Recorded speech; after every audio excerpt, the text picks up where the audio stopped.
Hi everyone, I am Vini Laggad. Welcome to the 12th revision time series, जहाँ पे हमने शुरू करा था केमिकल काइनेटिक्स चैप्टर। इस चैप्टर के 2 वीडियो लेक्चर हमने ऑलरेडी कंप्लीट कर रखे हैं और इन दोनों वीडियो लेक्चर में हमने पूरा जो चैप्टर है वो रिवाइज करा था। अभी आज के इस वीडियो लेक्चर के अंदर विच इज़ लास्ट, हम देखेंगे लिस्ट ऑफ इम्पॉर्टेंट फार्मूलाज, यानी कि पूरे चैप्टर में से जितने भी इम्पॉर्टेंट फार्मूला है for MCQ point of view, या फिर अगर आप थियोरी में उस चीज़ को लिस्टेड डाउन करो, या फिर सम अगर कोई पूछे जाए तो उसके लिए जो इम्पॉर्टेंट फार्मूलाज आपको यूज़फुल होंगे तो उसकी पूरी लिस्ट दी है। 2023 बोर्ड एग्जामिनेशन के क्वेश्चन है जो हम सॉल्व करेंगे, और उस क्वेश्चन के अकॉर्डिंग इस साल या फिर आने वाले सालों में किस तरीके के क्वेश्चन जो है वो पूछे जा सकते हैं, तो वो चीज़ें भी हम डिस्कस करेंगे आज के इस वीडियो लेक्चर के अंदर। So without any further delay let's begin the video. चलिए, सबसे पहले हम देखेंगे कि लिस्ट। तो ये जो पूरा आपका चीज़ है वो आपको याद रखनी होगी। अगर आप इस स्लाइड को गो थ्रू करके जाओगे तो केमिकल काइनेटिक्स में आई डोंट थिंक सो आपको कोई भी फॉर्मूला रटने की ज़रूरत होगी। सबसे पहले हम देखेंगे unit of rate of reaction, यानी कि रेट हम डिटरमाइन करेंगे कंसंट्रेशन अपॉन टाइम से। कंसंट्रेशन का यूनिट होता है मोल लीटर इनवर्स, और क्योंकि टाइम नीचे है, ठीक है, कंसंट्रेशन की नीचे डिवाइडेड में टाइम है, तो अगर हम उसे ऊपर लेके आए तो टाइम का जो यूनिट होता है वो सेकंड होता है। क्योंकि वो ऊपर आएगा तो वो सेकंड इनवर्स हो जाएगा, यानी कि सेकंड रेज टू -1। तो ये पूरा जो unit of rate of reaction का बनेगा वो बनेगा मोल litre inverse second inverse. Unit of rate constant के, तो रेट कांस्टेंट के का जो यूनिट डिटरमाइन करने के लिए पूरी मेथड है वो हमने फर्स्ट वीडियो लेक्चर के अंदर डिस्कस करी है। तो उसमें से हमने जो लास्ट में डिराइव करा था रेट कांस्टेंट का यूनिट निकालने के लिए, तो वो ये पूरा है mole litre inverse raise to 1 - n into second inverse. n यानी कि ऑर्डर ऑफ द रिएक्शन। अभी अगर आपको एग्जाम में ये पूछा जाए कि सेकेंड ऑर्डर रिएक्शन का रेट कांस्टेंट का यूनिट आप बताइए, तो सेकेंड ऑर्डर यानी कि n इज इक्वल टू आप यहाँ पे 2 रख दोगे, तो 1 - 2 इज इक्वल टू -1 होगा। तो मोल लीटर इनवर्स पूरी एंटिटी का -1 में पावर है, तो ये वो जो अंदर वाली जो एंटिटी है मोल लीटर इनवर्स उसे इन्वर्स कर देगी, यानी कि मोल के ऊपर लग जाएगा -1, लीटर के ऊपर -1 ऑलरेडी है, उसको अगर आप इन्वर्स करोगे तो वो +1 हो जाएगा, यानी कि मोल इन्वर्स लीटर हो जाएगा into second inverse as it is रहेगा। तो आपको कोई भी ऑर्डर की रिएक्शन दे और आपको पूछे कि ये ऑर्डर की रिएक्शन के लिए आप रेट कांस्टेंट का यूनिट डिटरमाइन करो, तो आप इस फॉर्मूले से कर सकते हो। सिंपल है, मोल लीटर इनवर्स याद रखना है जो हमने रेट ऑफ रिएक्शन का याद रखा, ठीक है। सेकंड इनवर्स तो एज इट इज़ है, सिर्फ इस क्वांटिटी को मोल लीटर इनवर्स की क्वांटिटी के रेज में हमें 1 - n को लगा देना है। तो आई होप आपको ये दोनों जो फॉर्मूले है वो अच्छे से समझ में आए होंगे। Reaction zeroth order and first order आपके सिलेबस में है, उसका रेट लॉ हम किस तरीके से लिखते हैं वो आपको पता होना चाहिए। तो जीरोथ ऑर्डर के लिए हमने देखा था K is equal to R0 - R, यानी कि R0 यानी कि initial concentration of reactant minus R यानी कि T टाइम पे, यानी कि किसी टाइम के ऊपर जो कंसंट्रेशन बचती है रिएक्टेंट की वो, डिवाइडेड में हम लगेंगे कि T यानी कि कितना टाइम कंज्यूम हुआ। इस पूरी एंटिटी को R0 - R को अगर हम डिफरेंशिएट के तौर पे लें, यानी कि इन दोनों का डिफरेंस है, तो इस डिफरेंट क्वांटिटी को, यानी कि किसी एक क्वांटिटी में से हमने किसी एक क्वांटिटी को एलिमिनेट किया, माइनस किया, तो जो पूरी क्वांटिटी बचेगी उसको हम RX नाम दे देते हैं।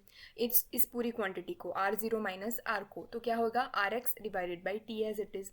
तो ये आप याद रखोगे जीरोथ ऑर्डर के लिए। फर्स्ट ऑर्डर रिएक्शन के लिए जो आपका रेट कांस्टेंट है उसकी वैल्यू आएगी 2.303/T log R0/R। R0 initial concentration, R आपकी T टाइम पे कंसंट्रेशन, ठीक है। अगर आपको टाइम से रिलेटेड फॉर्मूला पूछे तो इस T को आप इस तरीके लेफ्ट हैंड साइड लेके आओगे, K को आप इसके डिवाइड में ला दोगे, तो इतनी चीज़ हुई। हाफ लाइफ जो है उसके फॉर्मूले हैं T1/2 is equal to R0/2K zeroth order के लिए, और T1/2 is equal to 0.693/K।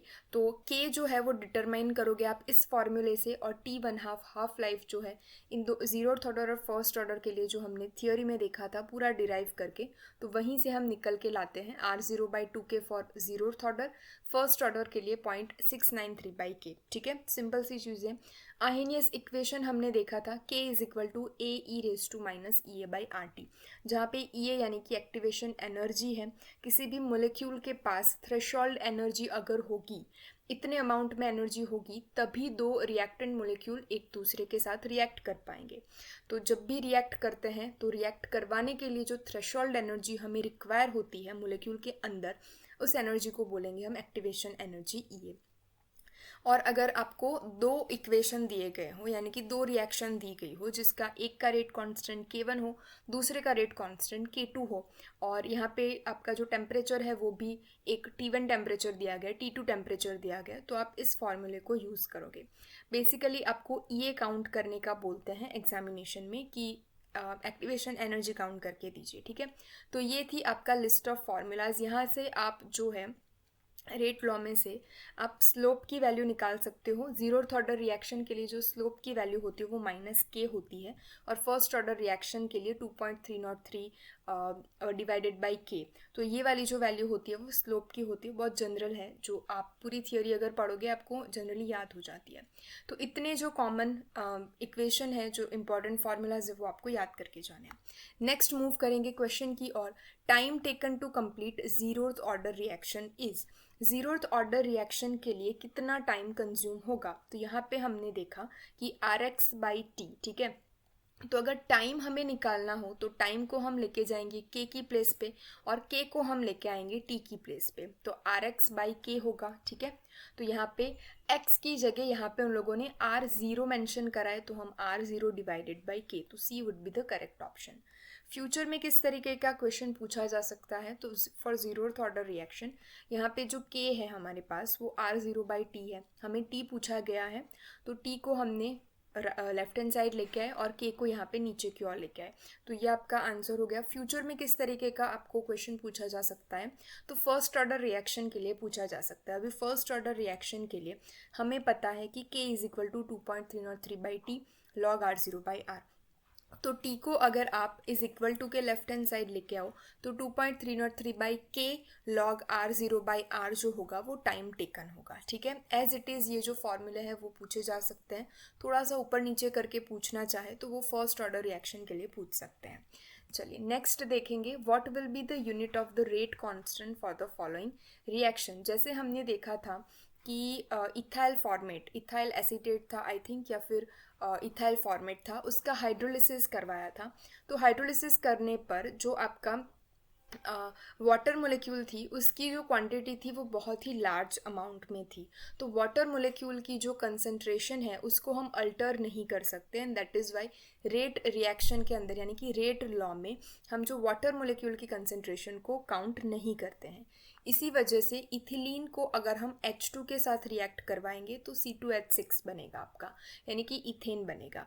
अभी इथेन बनने के लिए जो H2 मोलिक्यूल है, H2 गैस है, उसकी हमने बहुत ज़्यादा large amount of concentration consider करी है। क्योंकि large amount of concentration consider करी है तो H2 जो है उसकी कंसंट्रेशन को हम अल्टर नहीं कर सकते। तो इस पूरे रिएक्शन के अंदर सिर्फ इथिलीन की कंसंट्रेशन को ही हम काउंट करेंगे रेट लॉ के अंदर। तो अगर रेट लो हमें लिखना हो तो rate is equal to k into ethylene की कंसंट्रेशन आएगी, यानी कि किसी एक रिएक्टेंट की कंसंट्रेशन, और इथिलीन क्योंकि यहाँ पे सिर्फ एक मोलिक्यूल ही यूज़ हुआ है तो ऑर्डर ऑफ द रिएक्शन होगा 1। तो फर्स्ट ऑर्डर रिएक्शन के लिए हमें पता है कि आपका जो रेट कांस्टेंट का क्या आएगा, यूनिट आएगा, वो सेकंड इन्वर्स आएगा। किस तरीके से सेकंड इन्वर्स आएगा वो हम यहाँ से देख सकते हैं, ठीक है। यहाँ से mole litre inverse raise to 1 - 1। तो अगर यहाँ पे फर्स्ट ऑर्डर रिएक्शन के लिए n हम 1 पुट कर दे तो 1 - 1 की वैल्यू हो जाएगी 0, यानी कि ये पूरी एंटिटी की वैल्यू हो जाएगी 1, क्योंकि पूरी एंटिटी के रेज में 0, पावर में 0 इज इक्वल टू वो एंटिटी वहाँ पे है ही नहीं, इट मीन्स वहाँ पे हम 1 लगा देंगे। तो 1 इंटू सेकेंड इन्वर्स जो फर्स्ट ऑर्डर रिएक्शन के लिए आपका आएगा यूनिट ऑफ रेट कांस्टेंट। तो that is why second inverse would be your correct choice. Next ये जो आपका सम पूछा गया था, तो following data were obtain during the first order thermal decomposition of N2O5 constant volume, और ये N2O5 की ये पूरी रिएक्शन देके आपको बताई हुई है। फर्स्ट ऑर्डर थर्मल डिकम्पोजिशन यहाँ पे बोला गया है, तो हम फर्स्ट ऑर्डर रिएक्शन का इक्वेशन यूज़ करेंगे। बेस्ट थिंग इज़ कि ये जो पूरा आपका इक्वेशन है, ये पूरा जो सम है वो आपकी जो टेक्स्ट बुक है उसके अंदर as it is without changing any data 0.5, 0.512 similar data वहाँ पे दिया गया है आपके एग्जाम्पल नंबर 4.6 में। तो हम वहाँ से उसका देख लेते हैं सबसे पहले तो सॉल्यूशन। ठीक है, देखिए यहाँ पे आपको कोई भी चेंज देखने को नहीं मिलेगा। सबसे पहले आप क्या करोगे कि t is equal to 0 time पे N2O5 की जो थी वो ATM में यहाँ पे प्रेशर दिया गया, ठीक है, 0 टाइम पे। तो वो हमने यहाँ पे लिख दिया कि 0 टाइम पे 0.5 ATM जो है वो आपका प्रेशर था किसका, N2O5 का।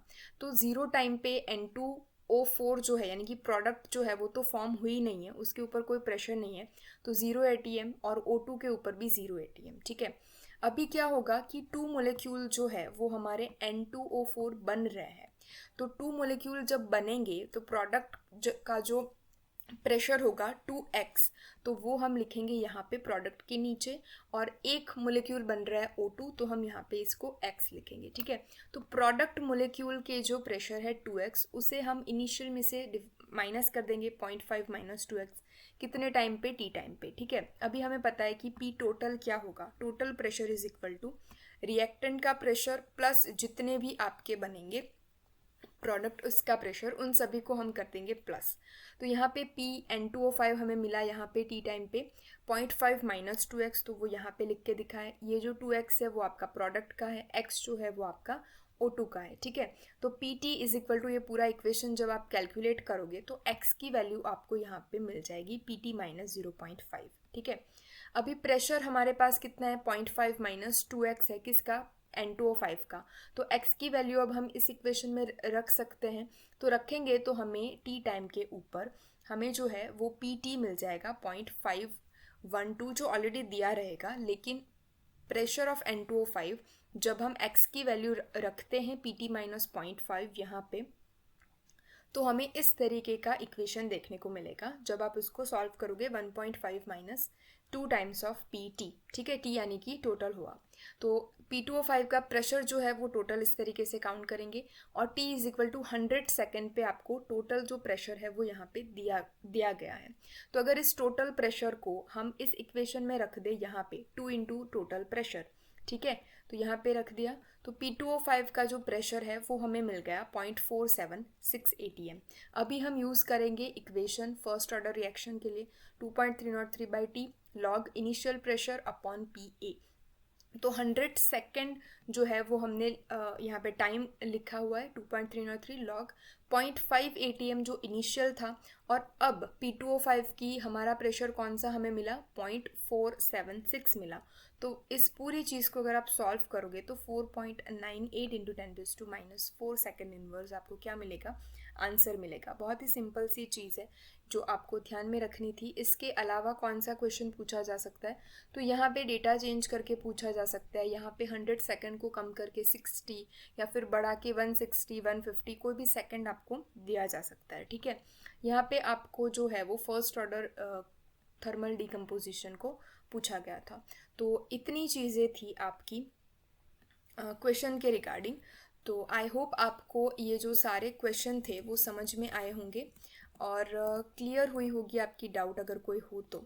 सो मिलेंगे एक नेक्स्ट चैप्टर के साथ जहाँ पे हम एक नया चैप्टर रिवाइज करना शुरू करेंगे। नई ट्रिक्स एंड टिप्स को भी हम यूज़ करेंगे, फॉलो करेंगे कि किस तरीके से आप अपना रिविजन स्पीड अप कर सको। Thank you so much for watching. अगर आपके कोई भी डाउट हो, कोई भी सजेशन हो, please let me know in the comment section below. I will definitely address on that. मिलेंगे एक नेक्स्ट वीडियो के साथ, एक नेक्स्ट चैप्टर के साथ। Till then stay happy, stay positive.